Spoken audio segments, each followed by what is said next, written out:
Assalamualaikum warahmatullahi wabarakatuh, saudara-saudari, mahasiswa mata kuliah metodologi penelitian. Pada kesempatan hari ini kita akan membahas tentang penelitian, ilmu pengetahuan, dan kemajuan, serta konsep penelitian pendidikan agama Islam. Mari kita mulai bersama-sama dengan terlebih dahulu membaca basmalah. Bismillahirrahmanirrahim. Selanjutnya saya akan memberikan pengantar apa itu perubahan dan kemajuan. Sesungguhnya perubahan itu terjadi secara terus-menerus, tidak ada berhentinya. Bahkan kita sendiri sebagai manusia selalu berubah, dari umurnya tambah sedetik, kan begitu. Hal apapun di dunia ini adalah berubah. Itulah yang namanya sifat dari dunia ini, selalu berubah. Nah, perubahan itu kalau tidak disifati dengan baik, disikapi dengan baik, maka bisa akan menjadi meninggalkan kita.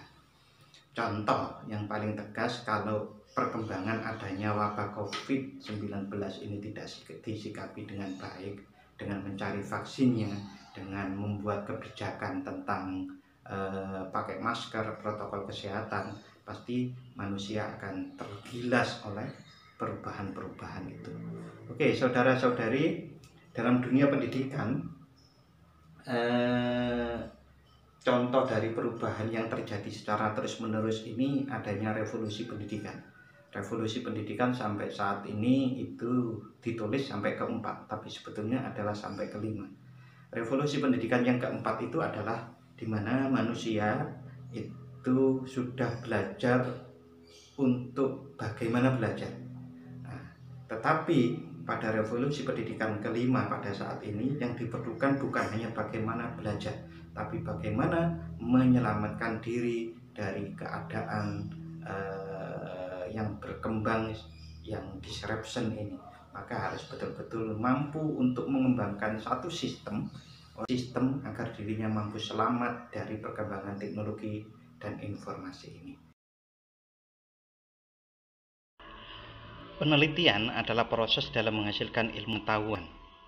Namun karena sifat ilmu yang mungkin diuji kembali dan menemukan kebenaran baru, maka ilmu pengetahuan di satu sisi juga adalah produk, di sisi lain merupakan terus-menerus berproses. Artinya saudara-saudari, dengan ilmu yang sudah ada sekarang, lalu kemudian kita buktikan kebenarannya atau kita kembangkan dengan penelitian, itu masih sangat mungkin. Oleh karenanya penelitian dan ilmu pengetahuan itu adalah seperti penelitian itu adalah prosedur untuk memperoleh ilmu pengetahuan, tapi ilmu pengetahuan ini sebagai produk ini juga akan selalu berkembang terus dengan penelitian. Nah, misalnya ilmu tentang evaluasi pembelajaran, seni komprehensif meliputi kognitif, afektif, dan psikomotorik. Karena dulu namanya penilaian itu hanya sebatas kognitif. Rata-rata orang menilai dengan ujian itu hanya kognitif. Namun saat ini sudah bisa lebih menjangkau aspek afektif dan psikomotoriknya. Aspek kita dinilai dengan cara memberikan skala dari kepribadian, lalu kemudian psikomotorik dengan pengamatan-pengamatan. Atau di lapangan kita lihat, kita buat rubrik penilaian. Rubrik penilaian itu berisi umpamanya kalau dia menggigit bola dengan kecepatan 2 km per jam umpamanya, itu nilainya umpamanya 10. Kalau kecepatannya dengan 3 km per jam, itu nilainya umpamanya lebih tinggi lagi, 50 umpamanya, seperti itu. Nah, teknik yang dilakukan adalah dengan menggunakan penilaian produk, penilaian diri, sejawat, dan yang lain.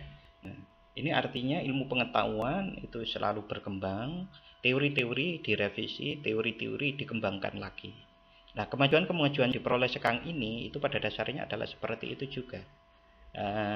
Umpamanya tentang ban itu awalnya ketemunya hanya sebatas batu yang bulat lalu bisa menggelinding, dan dikembangkan terus sampai sekarang itu ada ban itu berasal dari bahan-bahan yang lebih kuat, termasuk dipakai untuk bannya pesawat terbang. Nah, itu.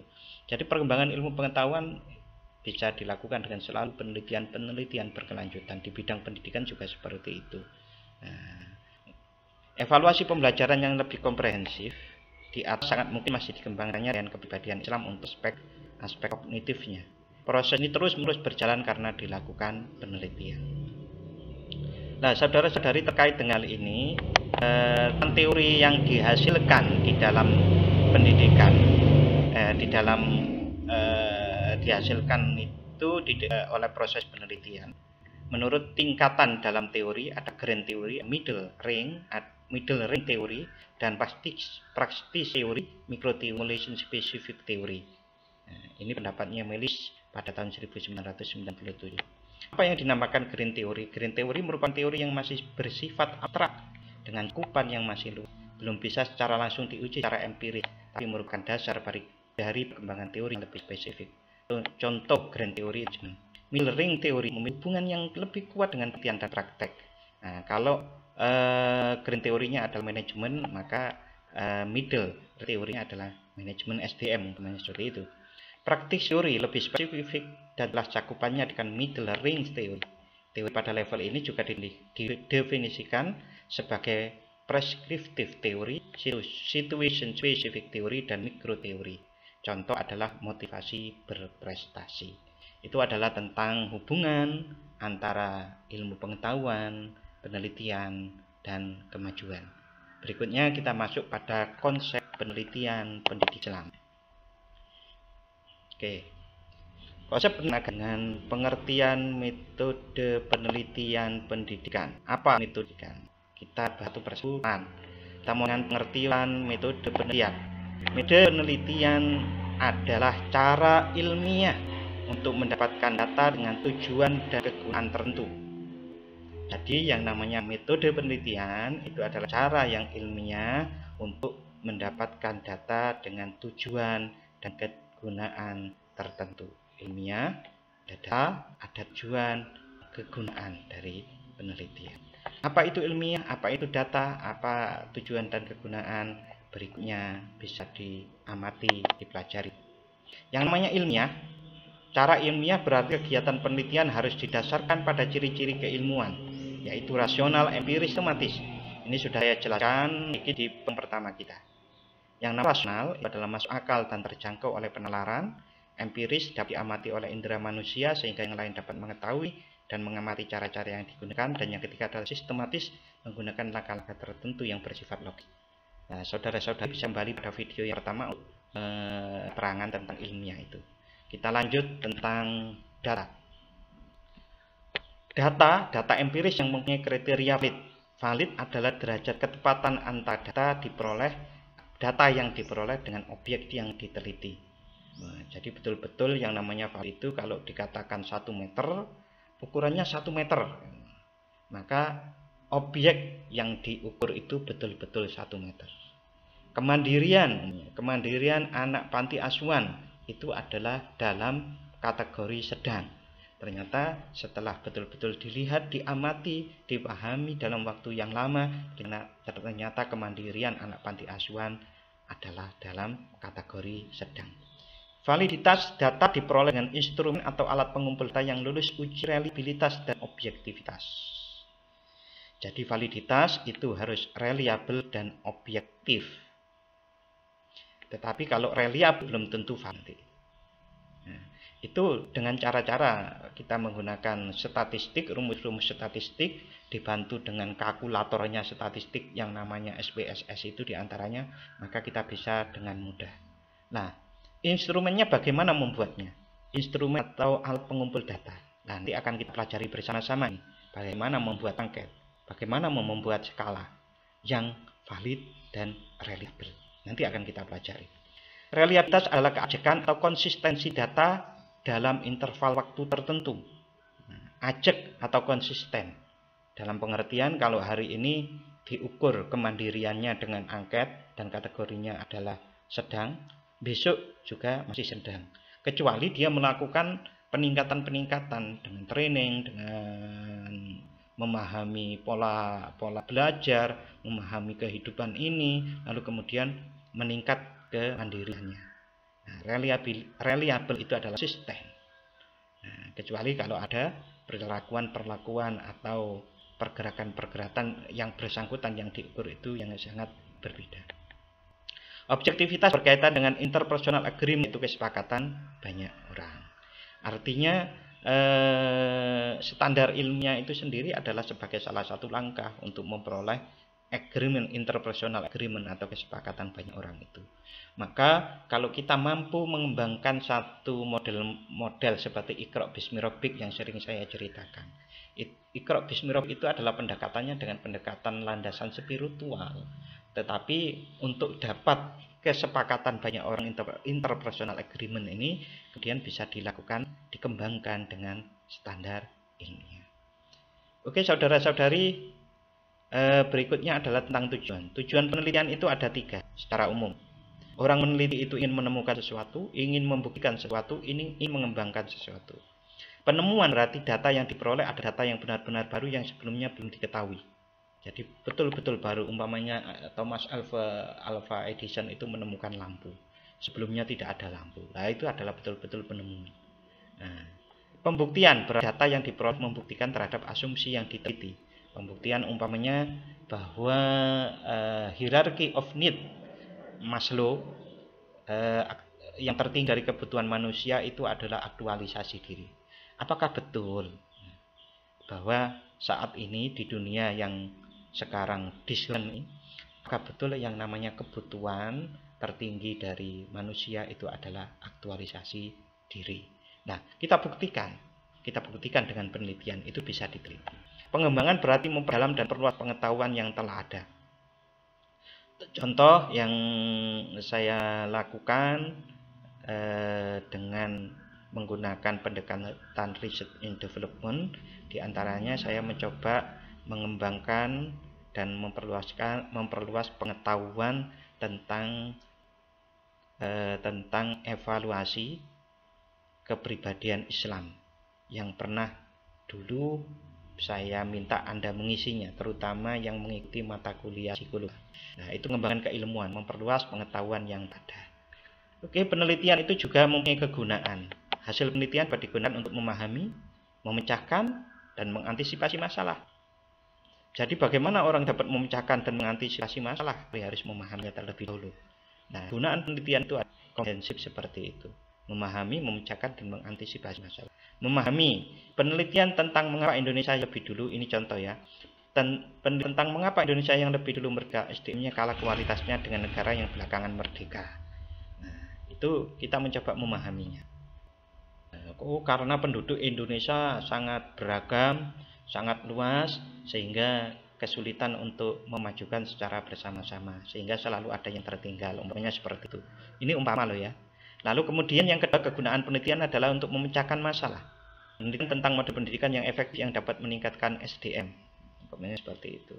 Jadi untuk mengatasi pemahaman bahwa manusia Indonesia sangat beragam, lalu kemudian itu menyebabkan keragaman itu kesulitan mencari penelitian. Nah, carilah penelitian untuk memecahkan masalah tersebut. Yang bersifat mengantisipasi masalah, umpamanya kan SDN ada bebas masyarakat ekonomi ASEAN MEA di akhir tahun 2015 dan pasar bebas untuk kawasan Asia Pasifik tahun 2020 ini. Nah, sekarang kena COVID, bagaimana cara mengantisipasinya? Padahal ini pasar bebas nyatanya sekarang kita tidak bebas keluar negeri. Nah, sekali lagi saudara-saudari, jadi kalau Anda meneliti itu harus menggunakan perspektif ini. Apakah Anda ingin memahami sesuatu? Contoh bagaimana pembelajaran daring di madrasah aliyah 1 namanya. Ini hanya memahaminya saja. Nah, tetapi bisa juga penelitian itu memecahkan masalah. Nah, memecahkan masalah berarti umpamanya bagaimana efektivitas daring demand 1 tadi. Apa yang bisa efektif umpamanya? Atau di diri kita sendiri umpamanya di daring kita ini, apa yang bisa lebih efektif dalam perkuliahan ini? Oke, yang berikutnya mengantisipasi masalah. Umpamanya yang kemarin yang kita lakukan di prodi itu adalah bagaimana PPL atau praktek pengalaman lapangan yang biasanya langsung ke sekolah-sekolah jadi guru itu. Nah, kita jauh sebelum semester ini berlangsung sudah melakukan diskusi-diskusi, fokus group discussion untuk bagaimana PPL saat ini. Nah, saat ini insya Allah PPL yang semester ini dilakukan dengan daring, dengan membuat proposal, membuat produk-produk teknologi pendidikan untuk mengajar di sekolah-sekolah itu. Umpamanya fikih, membuat video fikih, membuat PDF buku fikih, lalu kemudian diupload di web. Oke, itu saudara-saudari. Berikutnya, dari penjelasan di atas tentang apa itu penelitian, lalu kemudian penelitian itu adalah ada prosedur ilmiah, ada data, ada tujuan, ada kegunaan, maka bisa disimpulkan bahwa metode penelitian pendidikan adalah cara ilmiah untuk mendapatkan data yang valid dengan tujuan dapat ditemukan, diberikan atau dikembangkan suatu pengetahuan tertentu sehingga pada gilirannya dapat digunakan untuk memahami, memecahkan dan antisipasi masalah dalam bidang pendidikan. Ini kesimpulan dari penjelasan tadi. Jelas. Berikutnya ada jenis-jenis penelitian. Jenis penelitian dapat dikelompokkan berdasarkan bidang, tujuan, metode, tingkat eksplanasi dan waktu. Contoh, kalau bidang ada penelitian akademis seperti skripsi, tesis, disertasi, ada penelitian profesional, ada penelitian institusional, ada kalau menurut tujuannya ada murni, ada terapan. Kalau murni itu ilmu pengetahuan, terapan itu bisa diterapkan. Metode survei, ex post facto, eksperimen, naturalistik, policy research, action research, evaluasi, sejarah, R&D dan yang lain-lain. Nanti yang akan banyak kita pelajari itu ada survei, ex post facto, eksperimen sedikit gitu ya, R research, R&D dan action research. Tingkat eksplanasi ada deskriptif, komparatif, ada asosiatif. Ini komparatif itu perbandingan antara kemampuan perbandingan tingkat intelektualis anak-anak lulusan SMA dengan lulusan pesantren, umpamanya seperti itu. Asosiasi itu hubungan antara video pembelajaran dengan tingkat prestasi hasil belajar. Waktu cross seksional dan longitudinal ini adalah ada yang dalam waktu pendek, waktu tertentu, tapi ada yang penelitian itu dilakukan dengan waktu yang panjang. Oke, saudara-saudara, berikutnya penelitian menurut berdasarkan tujuan dan kealamiahan objek. Tujuan ada penelitian dasar, penelitian pengembangan, penelitian terapan, tingkat kealamiahan, tempat penelitian, ada penelitian eksperimen, ada penelitian survei, ada penelitian naturalistik. Oke, apakah yang disebut penelitian dasar itu? Penelitian dasar berkaitan dengan penemuan dan pengembangan ilmu. Seperti saya ceritakan tadi, bagaimanakah evaluasi kepribadian Islam. Yang kedua bertujuan menemukan pengetahuan baru yang sebelumnya belum pernah diketahui. Yang ketiga, tujuan untuk mengembangkan teori dan tidak memperhatikan kegunaan praktis. Itu penelitian dasar seperti itu. Dilakukan dalam laboratorium yang kondisinya terkontrol secara ketat. Research R&D. Penelitian pengembangan itu research and development merupakan metode penelitian yang digunakan untuk menemukan, mengembangkan dan menvalidasi produk-produk yang digunakan dalam penelitian dan pembelajaran. Merupakan jembatan antara pusat dan penelitian terapan. Bersifat longitudinal, beberapa tahap untuk analisis kebutuhan dan mampu menghasilkan produk hipotetis yang digunakan dari penelitian dasar. Untuk menguji produk hipotetik gunakan eksperimen atau action research. Oke, saudara-saudari. Oke, penelitian terapan itu adalah bertujuan menerapkan, menguji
Oke, terkait dengan penelitian research and development, ini ada yang menyebut bahwa research and development itu adalah merupakan jembatan dari antara penelitian dasar dan penelitian terapan.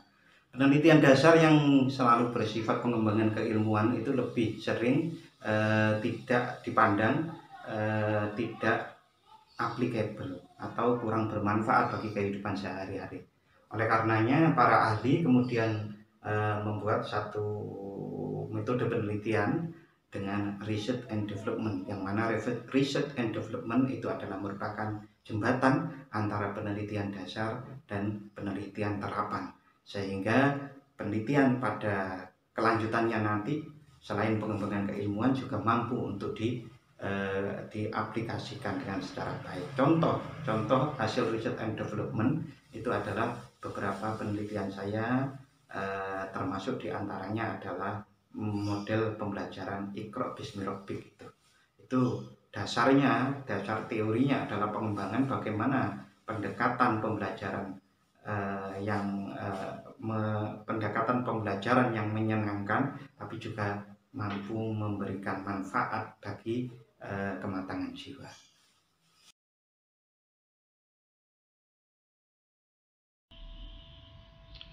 Oke, penelitian terapan itu saudara sadari bertujuan untuk menerapkan teori tertentu, menerapkan teori tentang minat, motivasi dengan cara memberikan hadiah.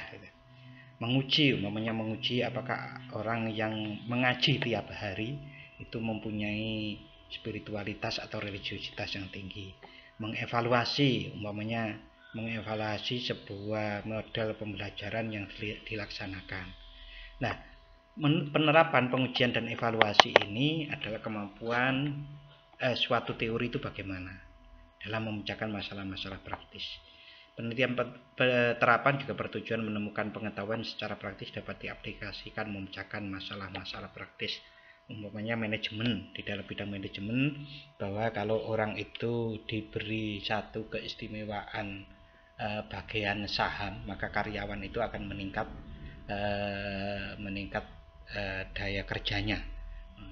Anak belajar itu kalau dijanjikan bahwa kalau IP-nya itu 3,9 atau bahkan 4 akan diberikan hadiah. Oke, saudara-saudari, untuk kesempatan hari ini saya kira cukup. Mudah-mudahan apa yang kita pelajari pada kesempatan ini bisa bermanfaat bagi kehidupan di dunia dan akhirat kita. Terima kasih, tetap jaga kesehatan dan tetap semangat. Assalamualaikum warahmatullahi wabarakatuh.